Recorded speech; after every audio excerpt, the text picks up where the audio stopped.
बिस्मिल्लाहिर्रहमानिर्रहीम। अस्सलाम वालेकुम बच्चों, आज हम ब्रिज कोर्स की एक्टिविटी नंबर सरगर्मी नंबर 17 पढ़ेंगे, जिसमें हम अनासिर, मुरक्कबात और आमेज़ा देखेंगे। सबसे पहले हम देखते हैं कि कोई शय होती है तो वो किन चीज़ों से बनी होती है। कई बार हम गौर करते हैं, किसी एक चौक का टुकड़ा लेते हैं, उसको तोड़ते जाते हैं तो देखते हैं कि छोटा ज़र्रा हम जब निकलेंगे तो वो भी हमको वाइट कलर ही देगा, यानी वो सारे जो चौक है किसी एक छोटे से एक जैसे चीज़ों से बना हुआ है। तो इसी तरीके से कोई भी शय होती है तो उसमें जो है बहुत सारे जौहर और सालमात या जौहर से मिलकर बनते हैं और वो एक जैसी खुसूसियात रखते हैं उसे, तो उस शय को जो है वहाँ पर अनासिर कहा जाता है। अब यहाँ पर अनासिर जो है, यहाँ उनकी खुसूसियात अलग अलग, अनासिर के अलग अलग खुसूसियात हो सकती है। अशिया का जो छोटे से छोटा ज़र्रा जो होगा, जो कई मतलब शय का छोटा ज़र्रा, और यानी सालमा, लेकिन सालमों में जो है वो भी एक ही किस्म के जो है वो जौहर से बनते हैं, उसको शय को अनासिर कहते हैं। इसकी मिसाल हम कैसे लेते हैं, चौक का एक बड़ा पीस लिए, हमने उसको तोड़ने के बाद छोटा हिस्सा लिए तो वो चौक का ही हिस्सा है, यानी चौक की चीज़ें उसमें शामिल है। वो छोटे से छोटा ज़रा जिसको हम आसानी से पकड़ सकते हैं।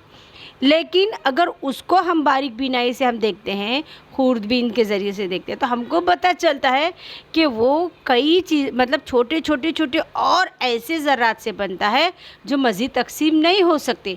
वो एक सिंगल ज़रे को जौहर कहा जाता है। तो यानी जौहर से बनता है सालमा और सालमे से बनता है अनासिर। इसके बाद हम देखते हैं अनासिर की खुसूसियात क्या है। अनासिर जो है तकसीम करते हैं, यानी एक जैसी शय है तो तकसीम करते तो कोई नया मादा हासिल नहीं होगा।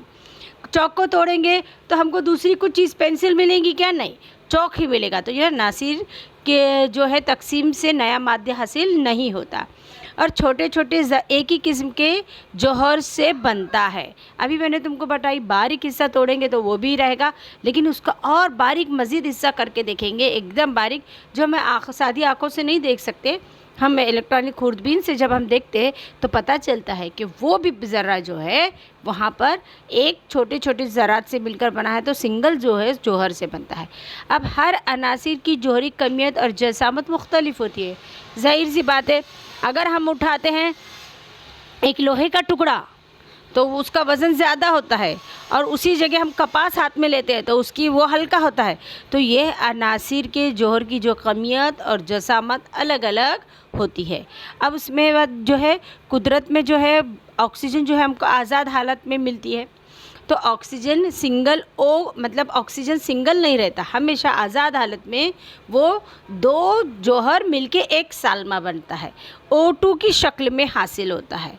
और ये उसको O2 क्यों कहा जाता है हम बाद में देखेंगे। तो आज़ाद हालत में ऑक्सीजन का एक सालमा रहता है, और हवा में ऑक्सीजन हमेशा सालमे की ही शक्ल में मिलती है, वो सिंगल हालत में नहीं मिलती, यानी सिर्फ ऑक्सीजन नहीं मिलता, यानी दो कम से कम उसके जौहर मिलकर के ही वो आज़ाद हालत में पाए जाते हैं। अब अनासिर के जो है उसमें अलग अलग जमात बंदी की गई है कि शय को किस किस चीज़ों में तकसीम किया जाता है। एक धात, अधात और धातुनुमा।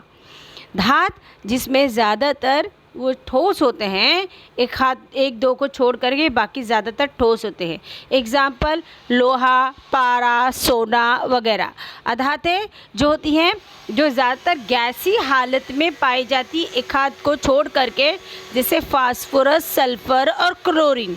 और धातुनुमा हो जाता है, ये दोनों के दरमियान में आता है, इसका आर्सेनिक और सिलिकॉन इसकी मिसालें हैं। अब अनासिर की अलामतें किस तरीके से बनाई जाती है, जैसे हम हमारे नाम रखे जाते हैं तो हमको पहचान होती है, हाँ, कि ये इसका नाम ये है। हम पूरा नाम पढ़ेंगे, एक जैसे दो बच्चे रहेंगे तो उनके सरनेम से हम पहचानते, उनके फादर के नेम से पहचानते। इसी तरीके से अनासिर को भी उनके अलग अलग अलामतों से पहचान सकते हैं। अब इनके नाम जो है इस्तेमाल करने के लिए जो है ब्रेज़ेलस नामी साइंसदान ने इसका इस्तेमाल किया था। और एक आंसर की अलामत जो है अंग्रेज़ी का कैपिटल लेटर का इस्तेमाल करते हैं, लेकिन अगर उसमें दो एक जैसे नाम हैं तो फिर उसके लिए दूसरा अल्फ़ाबेट इस्तेमाल किया जाता है, उसके साथ में जोड़ा जाता है, जो कि स्मॉल लेटर में रहता है। अब यहाँ पर अगर हम गौर करते हैं कि देखिए, सबसे पहले कार्बन और क्लोरीन दोनों भी सी से बनते हैं।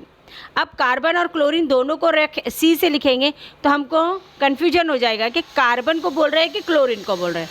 तो कार्बन सी ही रखा गया और क्लोरीन के लिए Cl, सी कैपिटल एल स्मॉल, ताकि हमको कार्बन और क्लोरीन में वज़ाह फ़र्क मालूम पड़ सके। इसके अलावा नाइट्रोजन में हमको अलामत N ज़ाहिर करते हैं और निकल में हम Na से ज़ाहिर करते हैं। इसी तरीके से यहाँ पर कुछ आंसर की अलामतों के नाम दिए गए, जैसे हाइड्रोजन के लिए H है, हीलियम के लिए He है। दोनों H से स्टार्ट हुआ है, लेकिन हीलियम के लिए हमने He रखा है ताकि डिफरेंट समझ में आए। लिथियम के लिए Li, बेरिलिन के लिए Be, बोरॉन के लिए B, नियॉन के लिए Ne, सोडियम के लिए Na, मैग्नीशियम के लिए Mg, एल्यूमिनियम के लिए Al, फॉस्फोरस के लिए P, सल्फ़र के लिए S और क्लोरीन के लिए Cl। इसी तरीके से इनके जो है नाम हमने, अब कुछ चीज़ें जो होती हैं लातिनी ज़बान में, नहीं कुछ चीज़ें पुरानी जो ज़बानें होती थी उसमें से एक लातिनी ज़बान थी, उसके कुछ नाम थे, वो नाम साइंटिफिकली भी कुछ रखे गए हैं जिसकी वजह से उसकी पहचान होती है। अब हम यहाँ पर देते हैं कि सोडियम का जो लातिनी नाम था नाइट्रियम था, सिल्वर जिसको हम चांदी कहते हैं उसका नाम अर्जेंटिनम था, उसका आज जो है हम उसको सिल्वर बोलते हैं, लेकिन उसका लातिनी ज़बान अर्जेंटीना है। गोल्ड सोना, एरम इसको कहा जाता है एरम, कॉपर उसको कहा जाता है क्यूप्रन, इसके वाला आयन मतलब लोहा उसको ऐसा इसमें साइंस की ज़बान में नाम कहा जाता है फेरम। मर्क्यूरी पारा जिसको कहा जाता है हाइड्रोगायरम, और इसी तरीके से टंगस्टन इसको कहा जाता है वोल्फाम। इस तरीके से ये लातिनी ज़बान में तो साइंटिफिकली नाम इसके रखे गए। जैसे एग्ज़ाम्पल हम इसके बारे में पढ़ते हैं, सदाबहार का फूल पढ़ते हैं, लेकिन सदाबहार का फूल हम अपनी लैंग्वेज में पढ़ते हैं, लेकिन दूसरी जगह जाएंगे, दूसरी अदर कंट्री में जाएंगे तो वो लोग कैसे पहचानेंगे? तो उसके लिए एक पूरे ऑल ओवर एक ऐसा नाम रखा जाए इन चीज़ों का जो सभी को पता चले, तो उसका नाम है रोज़ा इंडिका।